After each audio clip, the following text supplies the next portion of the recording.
Good evening, everyone. We'll call the meeting to order.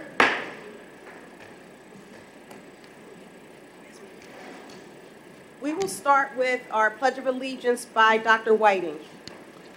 Please rise for the pledge of the flag. I pledge allegiance to the flag of the United States of America and to the republic which stands one nation under God, indivisible, with liberty and justice for all. Dr. Whiting, you'll provide the statement of acknowledgement in honor of indigenous and diverse communities. Thank you, Madam President. We begin this meeting with acknowledgement of and honor for the many legacies that have impacted our community, particularly those buried over time. Acknowledging truth is critical to building mutual respect and connection across all barriers of heritage and difference. Cheltenham Township stands within the Lenape-Ho-Kink, the ancestral homeland of the Lenni Lenape civilization. Their people were, and still are, caretakers of this land and its rivers, and their legacy continues. We pay respect to their elders, past and present. Our community owes its existence and vitality to generations from around the world who contributed their hopes, dreams, and energy to making the history that led to this moment. Some were brought here against their will. Some were drawn to leave their distant homes in hope of a better life, and some have lived on this land for more generations than can be counted. Please take a moment to consider the many legacies of violence, displacement, migration, and settlement that bring us together. As a school district committed to fostering intellectual curiosity and discourse in service of social justice, join us in uncovering such truths. Thank you, Dr. Whiting. Ms. Harding will provide the roll call for the board. Ms. Blitzstein. Present. Mr. Burdell-Williams. Present. Mr. Epps. Present. Ms. Henry. Present. Ms. Lohman. Present. Ms. Mulhern. Present. Ms. Murphy.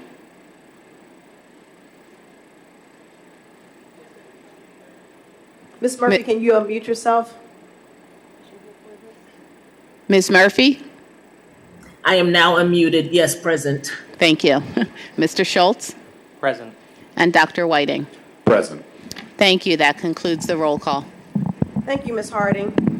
We'll now have our solicitor's report by Mr. Diazio. Yes, thank you. Sunshine Act announcement for this evening. The board met in executive session tonight prior to tonight's public meeting, August 13th, 2024. Topic on the agenda was the collective bargaining negotiations with the CEA. Thank you. Next, we have the approval of the June 4th, June 25th, June 28th, 2024 minutes. Is there a motion to approve? So moved. Second. Thank you. And all in favor say aye. Aye. Any opposed Aye. say nay. Aye.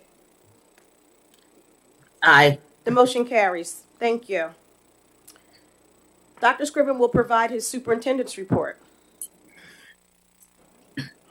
So, good evening, everyone, and welcome as we embark upon another school year for 2024-2025.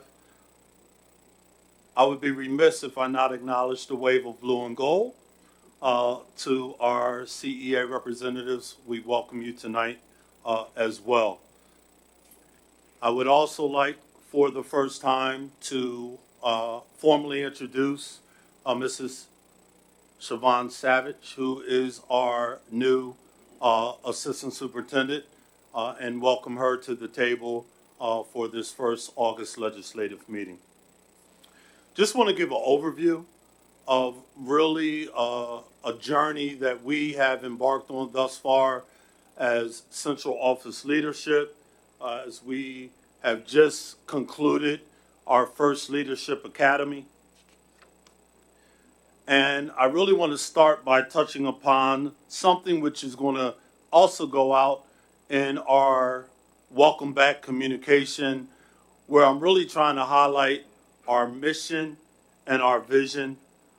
This first slide around our essence and you can go to the next slide, is really talking about who we are as a district. It's something that stands us apart when we really talk about what does belonging, becoming, and excelling mean, and what are our respective roles in each one of those endeavors. The one thing that we always are recognized for is our diversity. And each and every one of our students having a sense of belonging. It's not just our students having a sense of belonging, but our adults as well, and the empathy which we demonstrate to make sure that we know the lived story of each and every one of the students that we serve. Next slide, please. We have a very unique vision and mission that we so often kind of just skip right over. There are not many districts that all actually call out the need for equity and also a real strong sense around social justice and what that means. This year, especially, I will be elevating student voice as well as adult voice, as I know we have a lot of work to do, but I know that we cannot do it in isolation. I'm very intent around breaking down these silos and having best practices that really resonate across the district as a whole. As we unpack this, you will see what our work will entail. And our next slide really speaks to our strengths. I'm proud as superintendent for the simple fact that in many districts, you have a comprehensive plan. So often that comprehensive plan is the guiding document for the goals and initiatives of a district. We have taken it a step further where we have a comprehensive plan, but we've also taken that down to a micro level with developing a strategic plan. And within our strategic plan, and you will see the pillars on the next slide, we're highlighting the diversity and the importance of what we call Debbie, because inclusion is a part of that, belonging is a part of that as well. And that's where the student voice and adult voice and really perceptual data comes into play. I initiated a Superintendent Student Advisory Council last year. We will be continuing that this year, and that really created a forum or a vehicle for me to hear student voice around what we are doing well and where we really have room for improvement. Next slide. I'm going to, and I own this, but I'm going to shift this from not our challenges, but our opportunities. I think it's very important that I never look at anything from a negative lens, and challenge sometimes could be equated in a negative connotation. So I want to seize the opportunity for us as a team to really look at how do we address the demographics that truly have already shifted, but are continuing to shift. When I say that, especially in a couple areas, we have an increase in our free and reduced lunch population, socioeconomic. We also have an increase in our ELL population that we need to stay ahead of what provision is going to be needed in terms of meeting those changes in our student body. We have a plethora of wraparound services. However, I don't think we do the best job of really communicating to our students what's available. That's something that we want to heighten and be very intentional about. I have heard and I have seen that, unfortunately, there has been an increase in incidents. I'm trying to be very intentional and strategic with making the necessary steps to put the right people in place in their wheelhouse and be more proactive. You're going to see a lot more of myself and also Mrs. Savage in the schoolhouses. I want you to understand it's not in a gotcha mode. I cannot do the work sitting from a seat in my office with four walls. I need to be present. I need to be available. I need to be accessible. And I'm taking that upon myself as we move forward this year. We'll be sharing with you guys, and you will continue to unpack, as you did last year, our 5-year trend data. The outcomes both in the aggregate and the disaggregate, and really unpack where we are and identify what are the initiatives that we truly need to embark on, or what are the goals that we really need to set through the continuous improvement process to move those outcomes. Pathways for a graduate is something that Mrs. Savage is going to facilitate. We really need to understand K through 12. What does it look like to be a student in Cheltenham School District? And ultimately, what will that mean as you matriculate out as a graduating senior, but even beyond? So it's not just K through 12, it's actually K through 16 that we're going to be focusing on.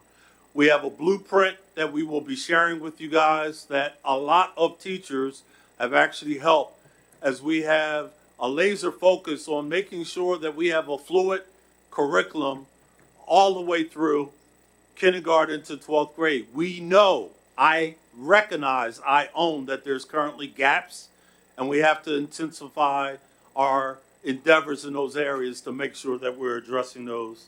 And that speaks not just gaps. Why is there gaps in achievement? Well, if there's gaps in curriculum, that's going to transfer to gaps, unfortunately, in achievement. And we have to address that. And I have to own that process. The next slide just shows you our 7 pillars. You guys are familiar. We are focusing on facilities and finances. We have to do something.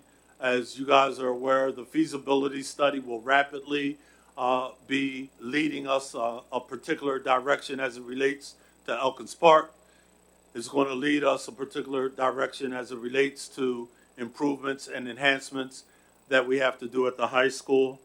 We're focusing on culture and climate, teaching and learning. MTSS is something that we really have to beef up, and will be doing so as we're looking at those tiered approaches, PBIS, and so forth. Next slide.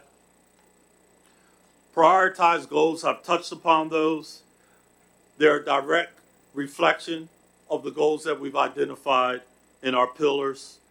I'm trying to change our central office model where it's not a push-down model, and it is one where central office is truly a support and value added.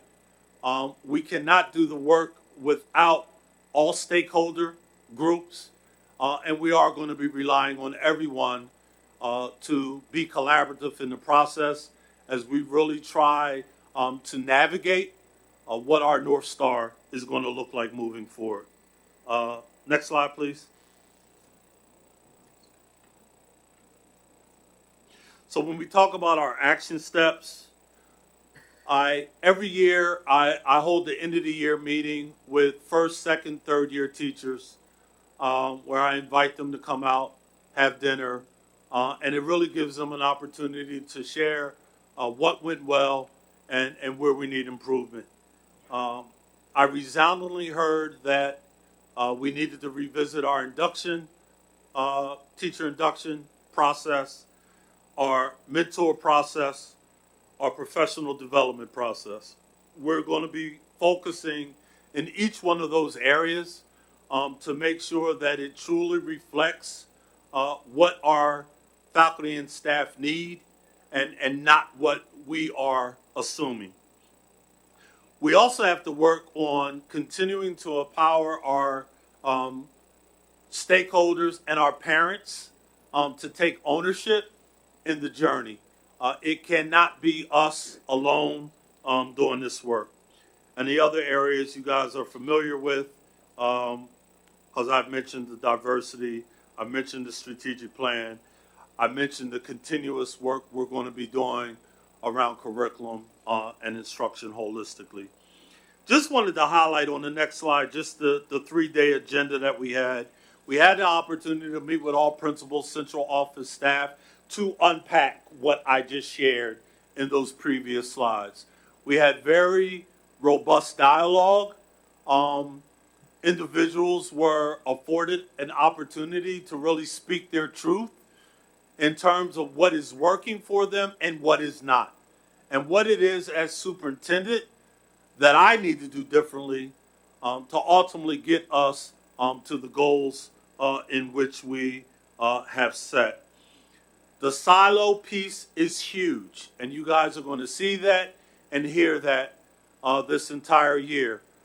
I need to make sure we are focusing on best practices that are happening in pockets and transcend that systemically across our district as a whole. Next slide. Friday, there will be a letter which will seem like an address, and I hope you give me the courtesy and indulge me to read beyond the first paragraph.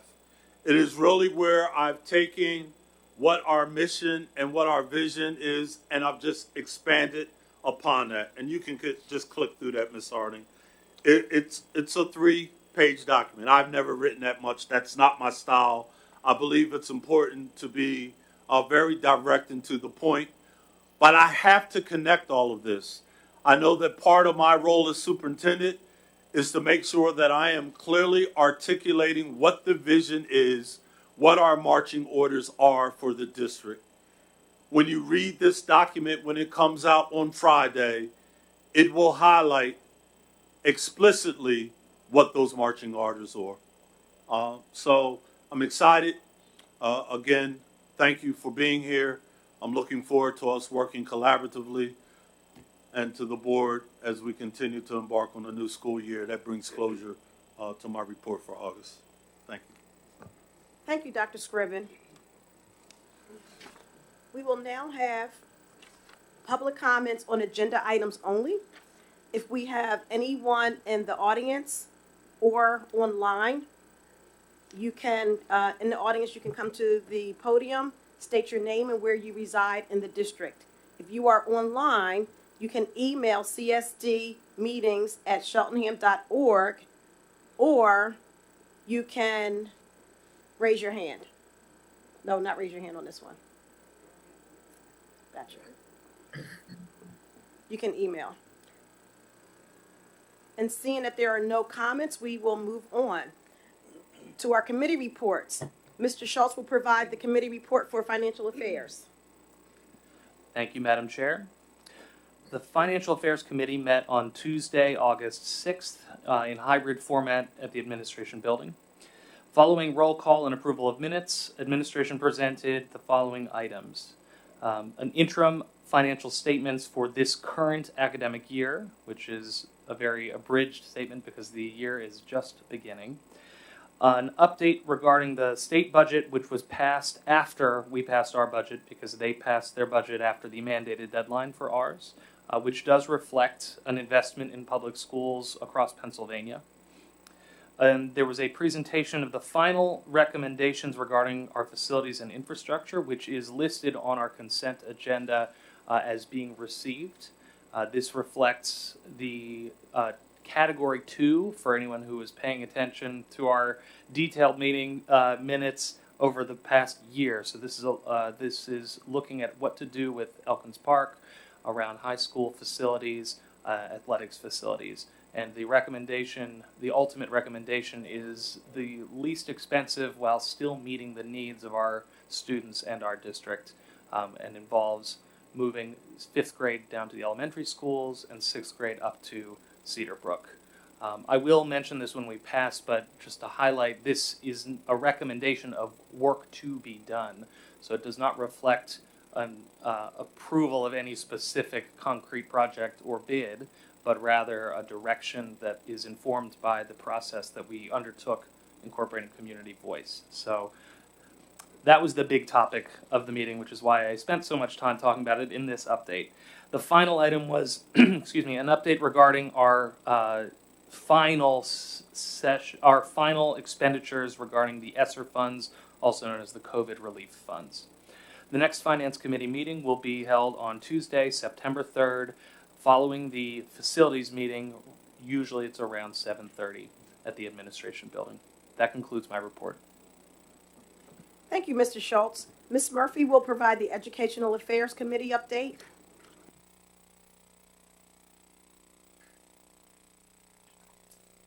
Thank you, Madam President. Thank you, Madam President. June 18th, 2024 was the last Education Affairs Committee meeting. The topic of the entire meeting was the empowerment program in Cheltenham. Why are we doing this? To increase the needs for credit recovery, adjustments, and deficiencies, and to increase the mental health and support associated with school avoidance. EPIC is designed to serve students who are experiencing school attendance and engagement challenges. The name is inspired by Chip and Dan Heath's book, The Power of Moments, E standing for elevation, P standing for pride, I standing for insight, and C standing for connection. EPIC connects to the Cheltenham High School in the following ways: curriculum, staff, similar schedule, extracurricular offerings, common assessments, and benchmark assessments. There will be approximately 50 to 60 students in grades 10 to 12 in need of the courses in credit recovery provided. The two-semester block schedule will mimic the similar high school schedule. The mentorship partner is JAG, which is Jobs for America's Graduates, and that will include career and leadership development with student success plans and entrance and exit criteria. The special education students will have individualized support, and there will be grade level counseling, crisis intervention, and social work services. Elkins Park School's modulars will be the location and will include classrooms, gym, cafeteria, offices for nurses, counselors, and admin. There will be a STEM lab, a science lab, art room, and meeting spaces, bathrooms, water fountains, and Wi-Fi. All needed staffing will come from within the district, including EPIC's principal, Dr. Christine Zubeiru. The next Educational Affairs meeting is scheduled for September 17th at 7 p.m. This concludes my report. Thank you, Ms. Murphy.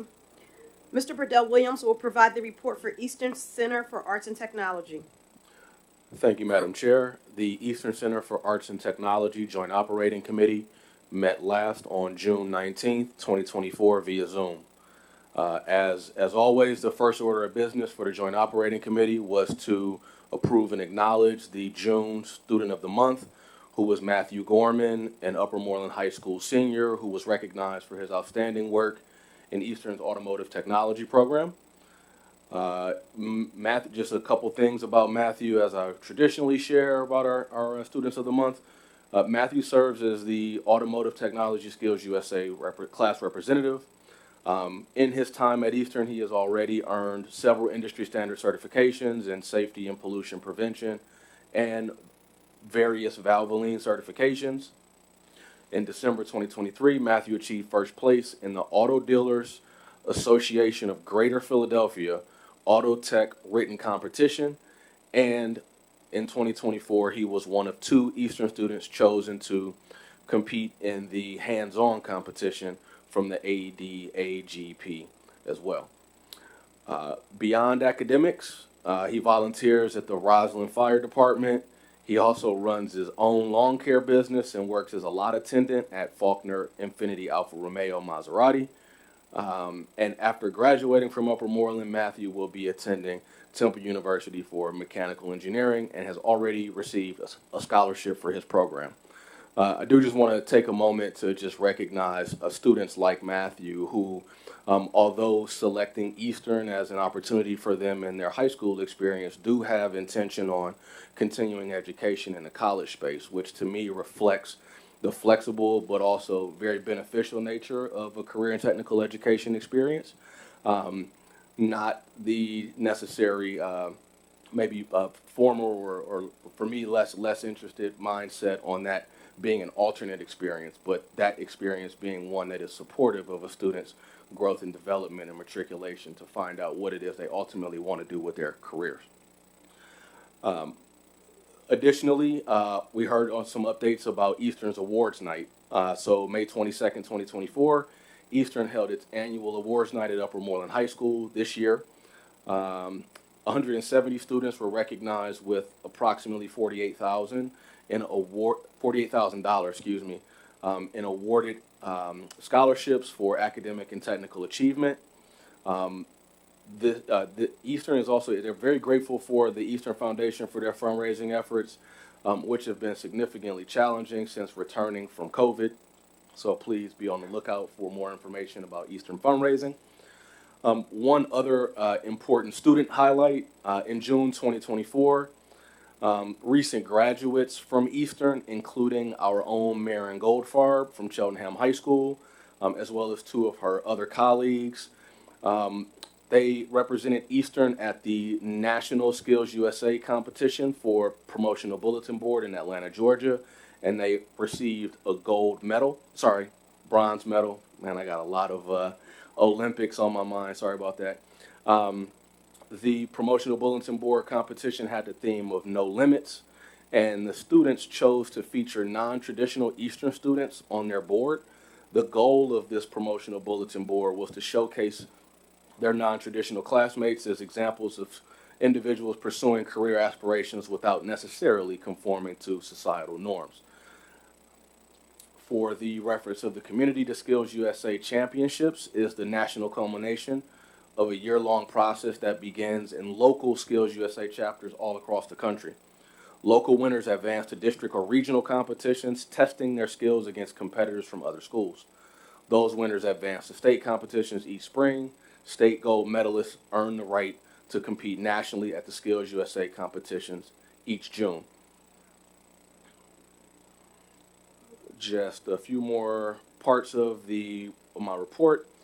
So in the policy space, there was the first read of policy C-108 around social events and program trips, which the JOC approved, and that revised policy will allow outside agencies to help with participation among staff and students when it comes to outside trips, and this is similar to some of the trips that are happening at the high school every year, at our high school every year.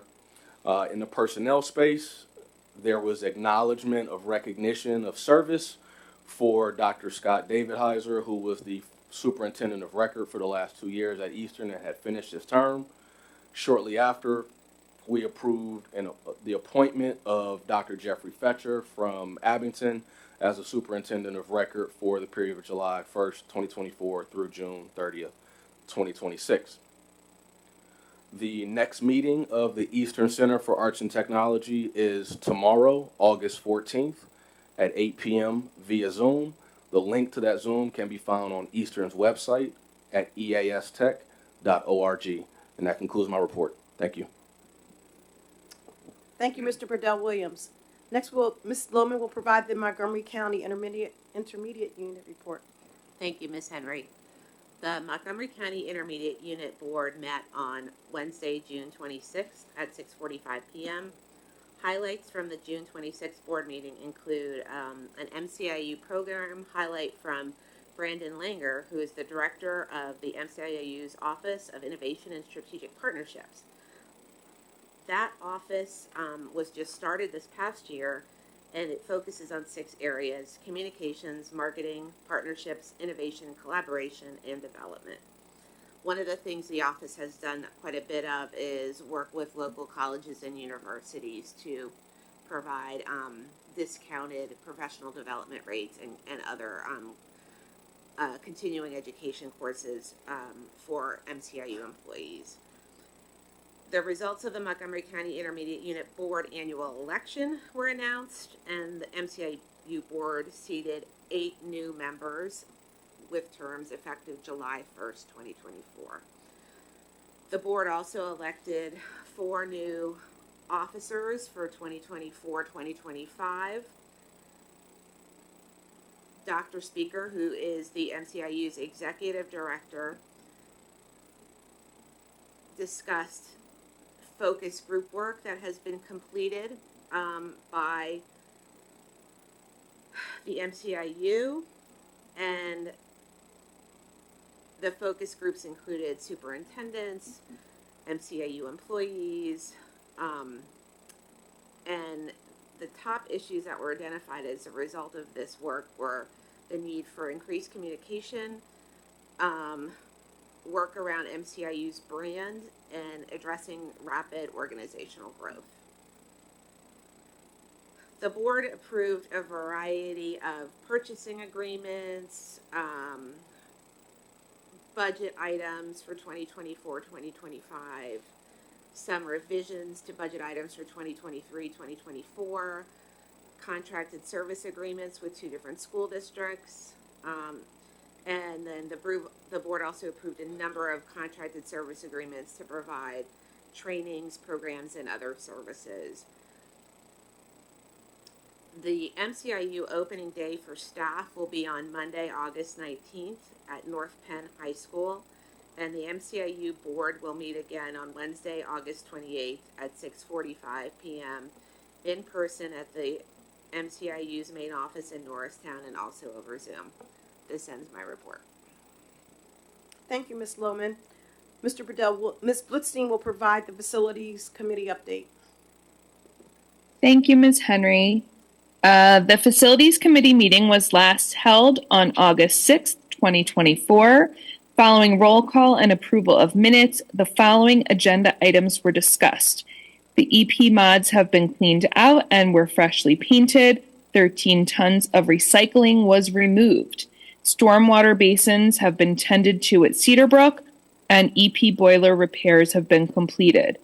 The Cheltenham High School parking lot has been resurfaced by a Cheltenham-owned business. And as for the football field update, sod was installed, was rolled out to even out the field. As of the 6th of August, the sod didn't fully take. The area by the scoreboard needed to be replaced and was replaced on that same day, the 6th of August. There are no facilities items listed on the consent agenda for approval. The full presentation may be found on the district's website on the homepage by clicking on the Facilities and Maintenance section and then the presentations link. Next month's hybrid meeting will be held on Tuesday, September 3rd, both in the admin building and on Zoom beginning at 7 p.m. This concludes my report. Mr. Schultz will provide the liaison group update. Thank you, Madam Chair. The liaison group met on Monday, July 15th at 8 a.m. For context, the liaison group is not a formal committee, but is rather a joint operating group between the school district and the township to provide a chance to give mutual updates on both parties what we're up to. Topics discussed include general discussion about the Elkins estate and related TIF, just an update on where things stand. The district's facilities plan presentation to the community, which at that time had not happened yet, so it was simply communicating the timeline. The district's 2024-2025 budget. There was a brief discussion about township use of school facilities and our facilities use policy, as well as a report to the district around traffic calming efforts for elementary schools during the upcoming school year. And that, the next liaison group committee or liaison group meeting has not yet been scheduled, and that concludes my report. Thank you, Mr. Schultz. Mr. Epps will provide a policy update. Thank you, Madam Chair. Good evening, everyone. As co-chair, along with Ms. Lohman of the Policy Committee, the Policy Committee has yet to convene since June. We do have a meeting coming up later this month, August 27th. Anyone who's had a look at the agenda will notice there are a few repeat first read policies that we will consider tonight, but they will receive further consideration at our next policy meeting. Feel free to join us in person or online via Zoom, where you can contribute your thoughts and opinions as we move forward. Thank you, Mr. Epson. You're up again for legislative update. Yes, thank you. And as a member, I'm giving this report as a member of the School Directors Legislative Committee. We meet periodically to talk about legislation that impacts education throughout the state and, importantly, our township of Cheltenham. And so the legislature will be back in session in September.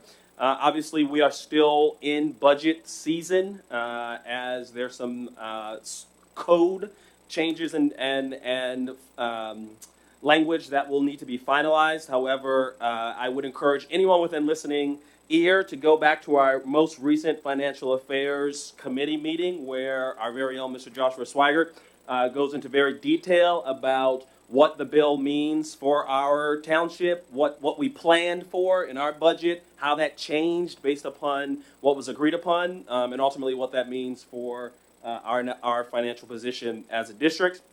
And so a couple of things that I've reported on that in previous reports, and so I do encourage you to check out the most recent Financial Affairs Committee. But what I will point out is just some very things that I found interesting and exciting. One is within the budget.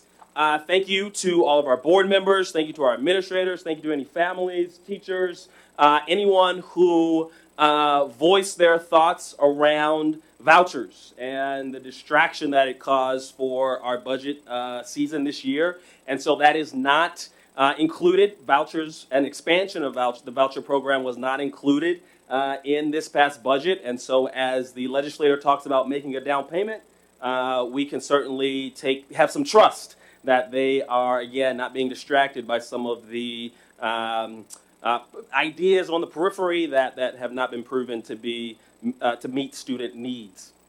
Next is exciting for a lot of our students. We talk about belonging.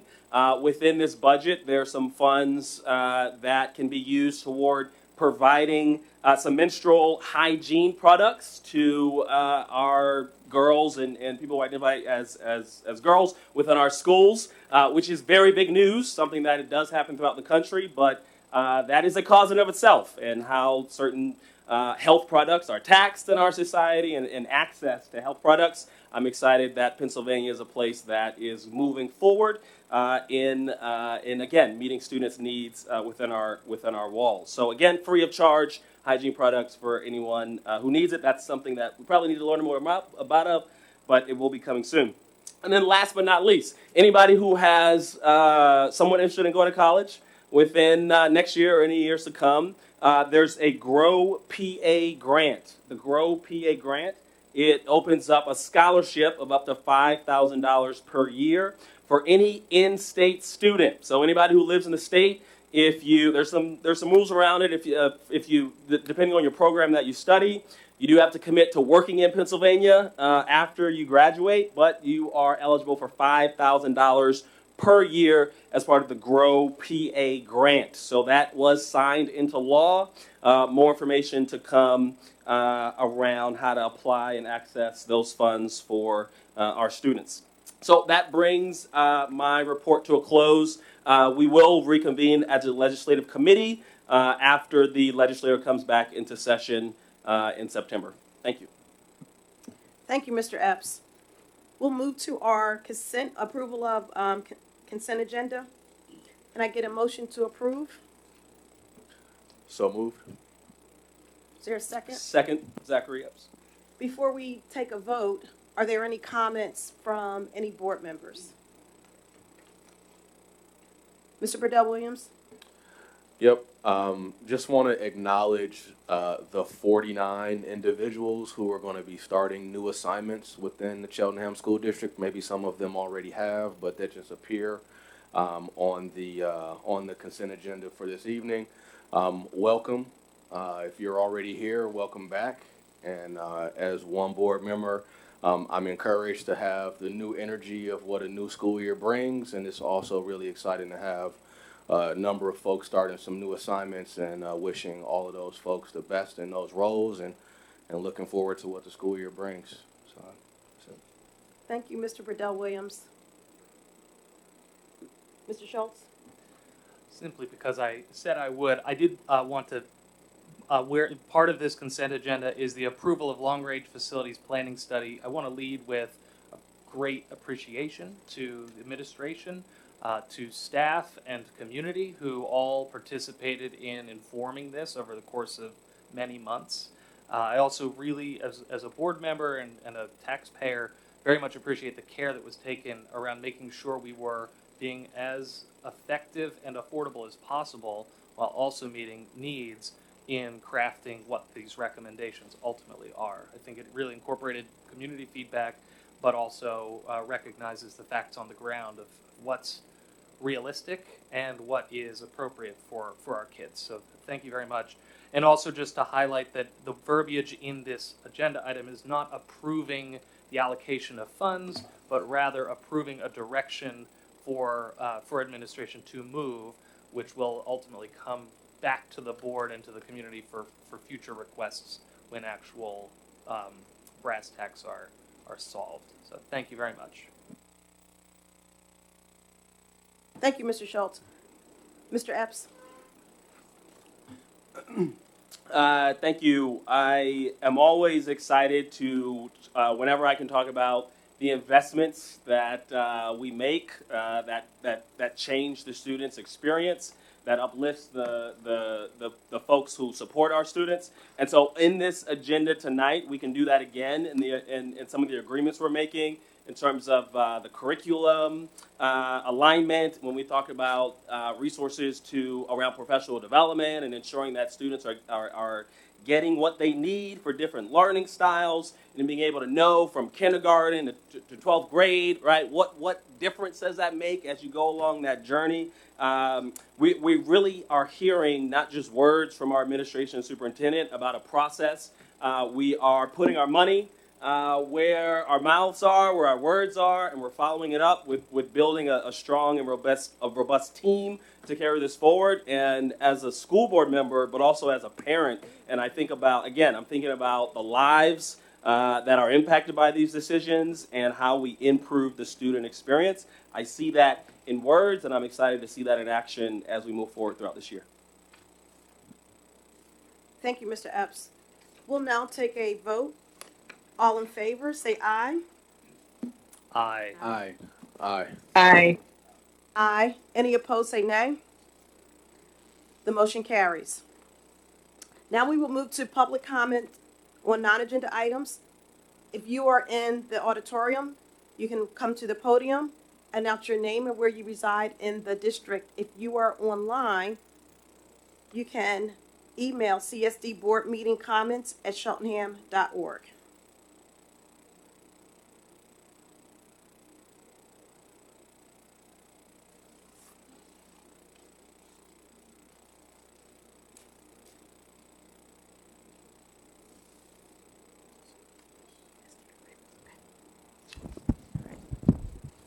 Can you hear me? Okay. Good evening, everyone. Most of you know me. My name is Tara Knox. I live in Elkins Park. I am here on behalf of the football team parents.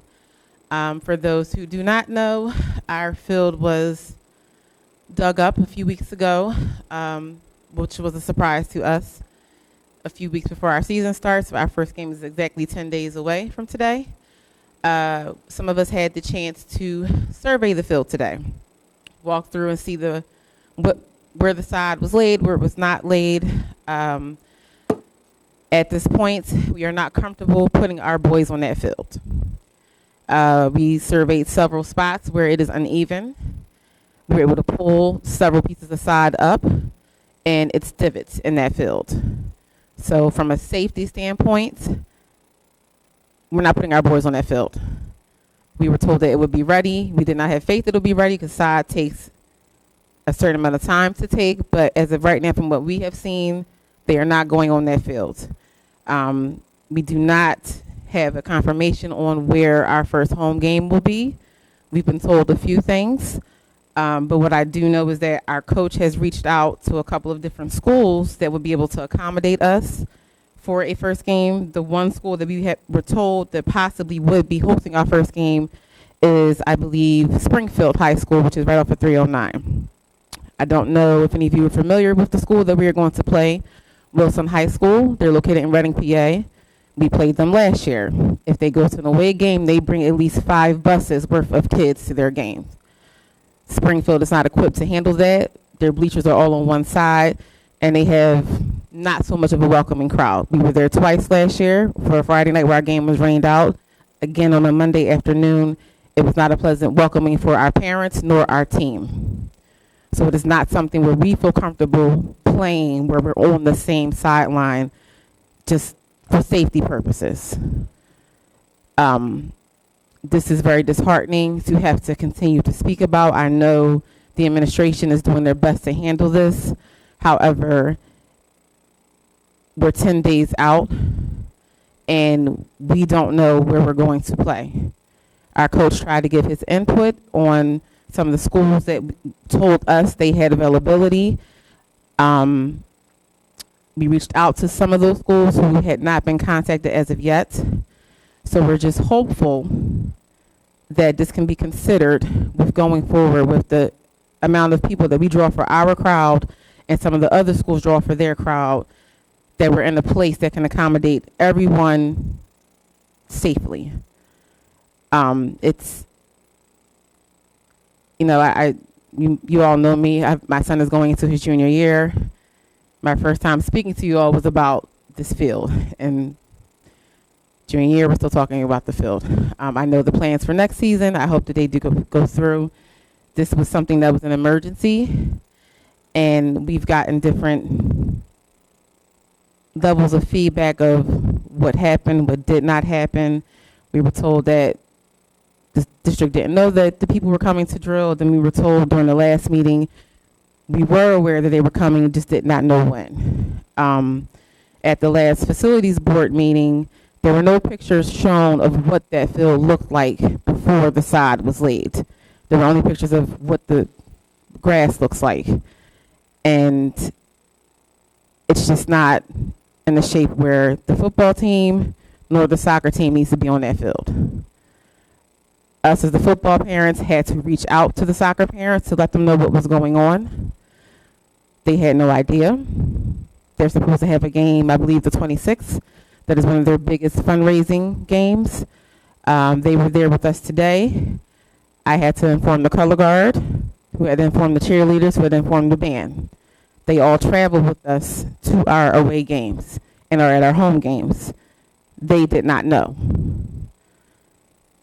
So this is something that is a very, very, very serious, heavy topic that's going on with our parents. We have about 120 boys on our team. Some of them are siblings, so you would say probably about 100 families that this discussion is going on amongst. And it's just, I don't want to use the word frustrating, but if you can just put yourself in our shoes, it's not knowing where you're going to be in 10 days. It's just not a good feeling. I'm on the parent board. We are responsible for fundraising. One of our biggest fundraisers for this team is our concession stand. We normally start buying our food and beverages ahead of time. As of right now, we have not purchased anything because we do not know what our options are going forward. That is one of our biggest fundraisers. This is how we buy some of the equipment that the school does not pay for. This is how we buy their senior jackets. This is how we buy several things for the kids that they just will not get from the school, as well as provide their banquet for them. So I just want to make sure it's put out there and people know what's going on. I know that we were told that we'll reconvene on Thursday to see what our options are. I can tell you right now, they're not going to play on that field. It's not ready. There's several patches of that side that are not even with them trying to even it out. It's not even. There's some portions of the field the side did take, but there's a large portion where it did not. And just walking flat-footed without cleats on, it was not even. So if you put 60 to 80 boys in cleats on that field, what is that going to look like? So I just want to make sure that that is known and that we're heard on this topic. And I hope that we come to some type of resolution quickly. I would like for our coach to at least be involved in the conversation about where our games may be. He's been coaching for several years. So football-wise, he has a lot of connections of other coaches that he can speak to get recommendations on fields. So that's all I have for this evening. Thank you all, and have a good one.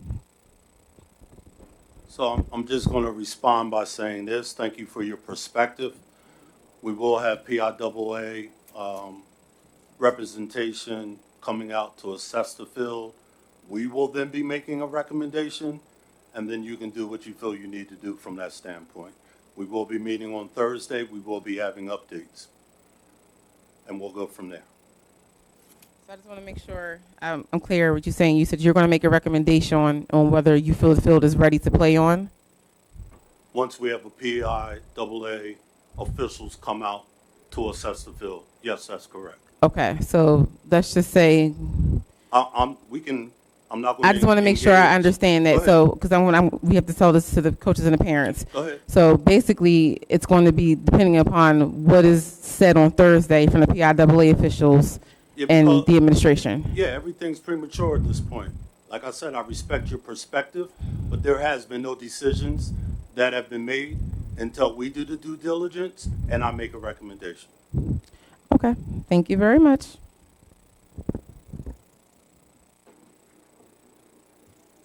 Thank you.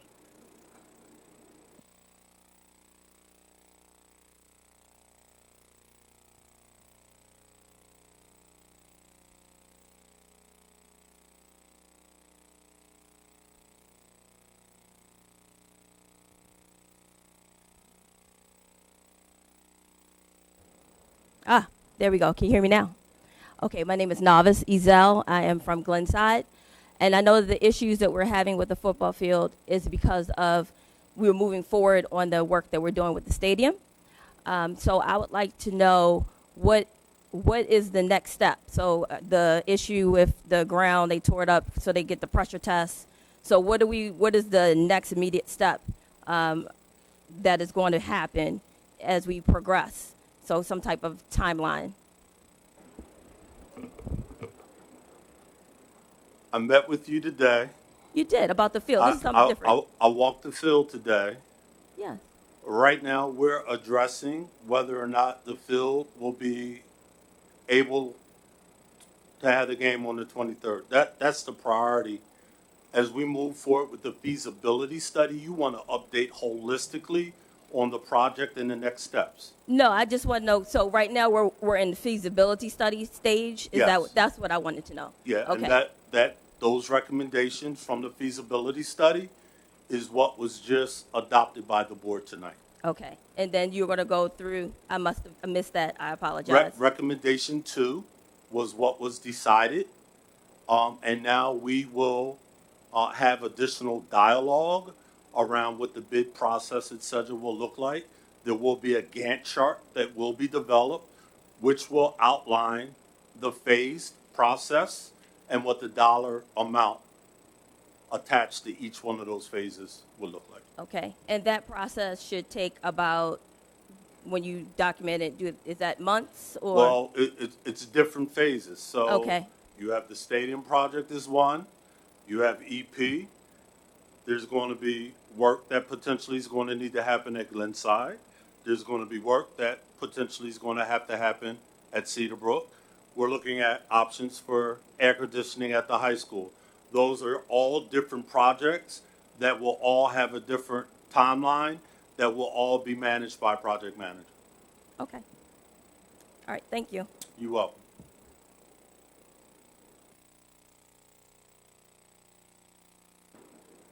I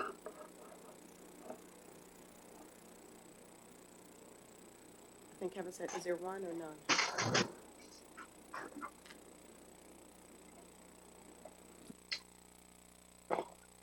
This is Todd Holm. I'm from Melrose Park.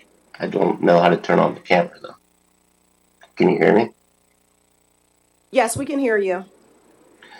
Sorry that the video is not on. I don't know how to turn it on. I don't see a button that allows me to show myself. The topic I'd like to bring up is around the softball, girls softball team.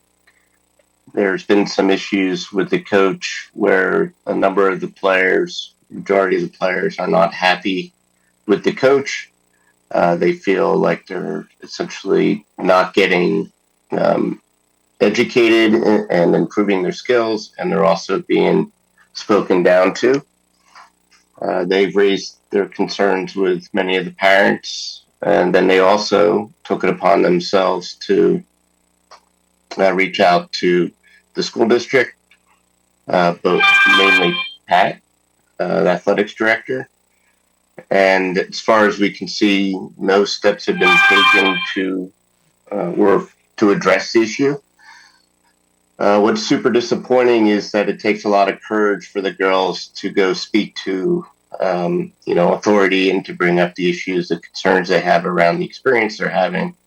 The fact that nothing has taken place, no follow-ups with them, is teaching them a bad lesson. It's teaching them that the system is broken and it doesn't listen to them.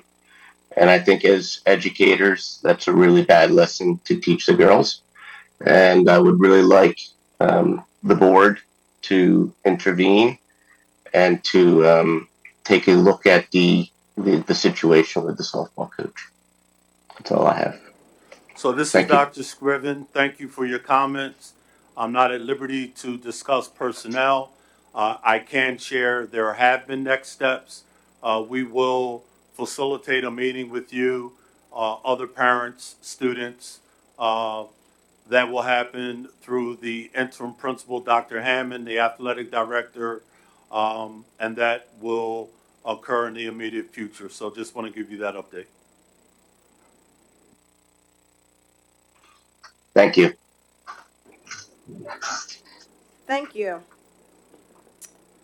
There were no prior public questions moving forward with our agenda. Future meetings are as listed in the agenda. And I will make a meeting to adjourn. So moved. Zachary Epps. Second. All in favor, say aye. Aye. The meeting is adjourned.